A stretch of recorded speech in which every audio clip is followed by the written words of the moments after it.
Hello friends, welcome here. I am KP Singh, nutrition adviser and integrative dietitian. आज हम protein के बारे में बात करेंगे, जिसमें हम देखेंगे कि प्रोटीन हमारी हेल्थ के लिए कितना ज़रूरी है और इसको लेकर वास्तविक फैक्ट्स क्या हैं और मिथ्स क्या हैं, यानी वास्तविकता या वास्तविक सच्चाई प्रोटीन की क्या है और इसको लेकर लोगों में किस प्रकार की भ्रांतियां हैं।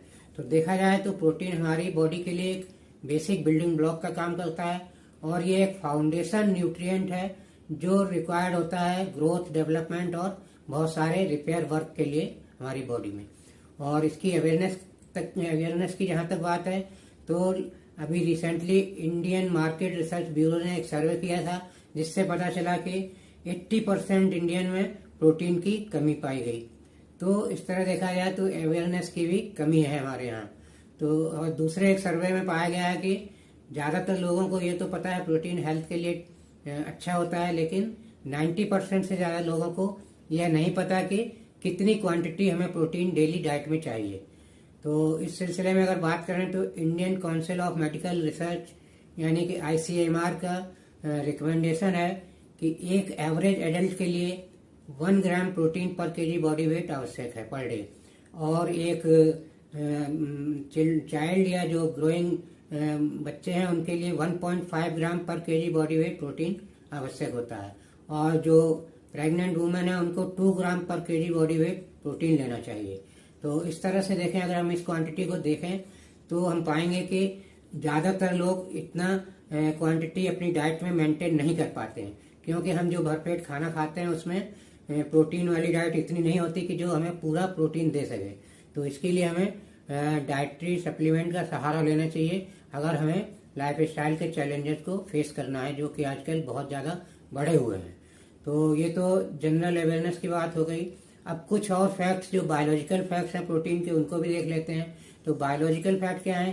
प्रोटीन हमारे शरीर में इम्यूनिटी के लिए बहुत आवश्यक है। ये इम्यूनिटी को मजबूत करता है, और दूसरे ये हमारी जनरल वीकनेस या कमजोरी होती है उसको भी दूर करता है, क्योंकि ये मेटाबॉलिज्म को इम्प्रूव करता है, जिससे कि जो भी खाना हम खाते हैं वो आसानी से एनर्जी में कन्वर्ट हो जाता है, जिससे कि हमें वीकनेस नहीं महसूस होगी। और तीसरा फायदा इसका है कि ये बोन और मसल्स को स्ट्रांग बनाने में काम आता है, क्योंकि ये दोनों लिविंग टिश्यू हैं, इनमें हमेशा डिजेनरेशन और फॉर्मेशन ऑफ टिश्यू चलता रहता है। तो टिश्यू फॉर्मेशन में प्रोटीन हेल्प करता है। और इसका एक और फायदा है कि ये हेयर, स्किन, नेल की हेल्थ को बरकरार रखता है, अच्छा रखता है। और इसी के साथ ये ओल्ड एज के सिम्टम्स को कम करता है, जैसे कि झुर्रियाँ पड़ना और स्किन का लूज होना। और इसके अलावा इसके कुछ अदर बेनिफिट्स हैं, जैसे कि नर्वस सिस्टम में भी फायदा करता है। बुढ़ापे में या एज बढ़ने के साथ लोगों को जो भूलने की बीमारी होती है उसमें भी ये सहायता करता है, और ये मेमोरी लॉस को होने से बचाता है, मेमोरी लॉस होने से बचाता है एज के साथ। और इसके कुछ और भी फिजियोलॉजिकल फंक्शन है, जिसमें कि ये हार्मोन फॉर्मेशन में मदद करता है, हीमोग्लोबिन के फॉर्मेशन में काम आता है, और इसी के साथ जो कार्टिलेज बोन हमारी जॉइंट्स पे पाई जाती है, जो आर्थराइटिस के केस में डिजेनरेट हो जाती है, उसको बिल्ड करने में भी अच्छी तरह से मदद करता है। तो इस तरह हमने देखा दोस्तों, ये जो प्रोटीन है हमारी बॉडी के लिए बहुत आवश्यक है। इसे हमें सफिशिएंट मात्रा में अपने डाइट में शामिल करना चाहिए, और डाइटरी सप्लीमेंट की जरूरत है तो उसका सहारा अवश्य लेना चाहिए। और इसी के साथ अब मिथ्स की बात करें या भ्रांतियों की बात करें तो प्रोटीन के बारे में सबसे पहली भ्रांति तो यही है कि लोग समझते हैं कि ये बॉडी बिल्डर्स के लिए होता है, या जिम जाने वालों के लिए होता है, या स्पोर्ट्समैन के लिए होता है, लेना जरूरी है, और हमारे लिए तो सामान्य खाने से मिला प्रोटीन ही काफ़ी है। लेकिन ऐसा नहीं है, क्योंकि ये प्रोटीन हर एज ग्रुप के लिए आवश्यक है, चाहे वो बच्चा हो, बूढ़ा हो या जवान हो, सभी को प्रोटीन की आवश्यकता है। जैसा कि डोज अभी बताया गया था, उस डोज में चाहिए ही चाहिए। वैसे स्पोर्ट्समैन वगैरह के लिए तो इससे ज़्यादा हायर डोज की जरूरत होती है। तो इस तरह से हम कह सकते हैं कि प्रोटीन सभी की आवश्यकता है। और दूसरा मिथ है प्रोटीन के बारे में कि प्रोटीन लेने से वेट बढ़ता है।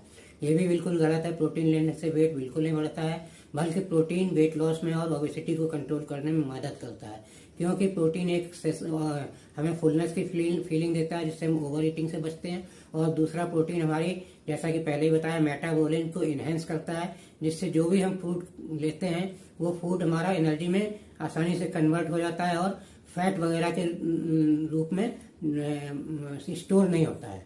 इवन कार्बोहाइड्रेट्स भी अगर नहीं ठीक से यूज होते हैं, एनर्जी में कन्वर्ट होते हैं तो ग्लाइकोजन के रूप में स्टोर हो जाते हैं। तो इस तरह से ये फैट और ग्लाइकोजन के स्टोरेज को बचाता है। इस तरह से हमारे मोटापे को या ओबेसिटी को कंट्रोल करने में मदद करता है। तो इसके अलावा भी तीसरी कंडीशन है, कुछ मेडिकल कंडीशंस होती हैं जिसमें लोग प्रोटीन लेना बंद कर देते हैं। उन्हें लगता है कि हमारा प्रोटीन ज़्यादा हो गया और हमें नहीं लेना चाहिए। जैसे कि यूरिक एसिड के केस में भी लोग प्रोटीन बंद कर देते हैं।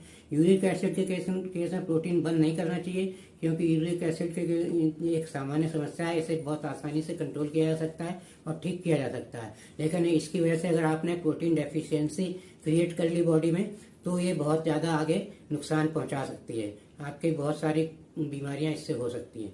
तो प्रोटीन बिल्कुल बंद मत करिए, इसकी क्वांटिटी थोड़ा कम कर सकते हैं यूरिक एसिड के केस में।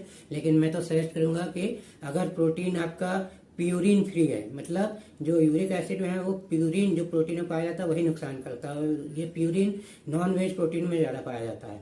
जो ऑल प्लांट प्रोटीन है या जो प्योर प्लांट प्रोटीन है उसमें प्यूरिन बिल्कुल नहीं होता। तो आप प्लांट बेस्ड हाई डाइजेस्टिबिलिटी वाला प्रोटीन ले सकते हैं, यूज कर सकते हैं यूरिक एसिड के केस में, और इसे बिल्कुल ही पूरी तरह बंद ना करें।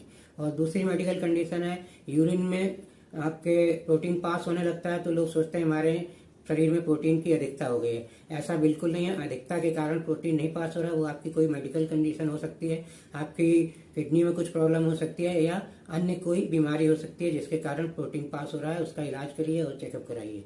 और प्रोटीन पूरी तरह से इस केस में भी नहीं बंद करना चाहिए। प्रोटीन का डोज थोड़ा कम किया जा सकता है, लेकिन बंद नहीं करना चाहिए।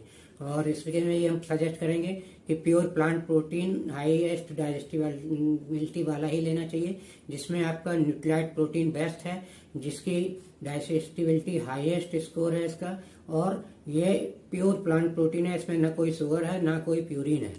तो इस प्रोटीन को आप इस टाइप की मेडिकल कंडीशन में भी ले सकते हैं सेफली, और अपनी हेल्थ को बरकरार रख सकते हैं और प्रोटीन डेफिशिएंसी से अपने को बचा सकते हैं। तो इसी के साथ दोस्तों, हमने बहुत सारी इन्फॉर्मेशन प्रोटीन के बारे में फैक्ट जाने और मिथ्स भी जाने, और इसी के साथ मैं ये प्रेजेंटेशन खत्म करना चाहूँगा। आशा है आप लोग को कुछ मेरी बातें समझ में आई होंगी। और एक बात और मैं कहना चाहूँगा कि हम अपने प्रोटीन से रिलेटेड नेक्स्ट वीडियो में टॉपिक रखेंगे कि प्रोटीन कैसे चूज करें, how to choose right protein. इसको अवश्य देखिएगा। और इसी के साथ बाय बाय, नमस्ते सभी को, और नेक्स्ट वीडियो में मुलाकात होगी। Thank you.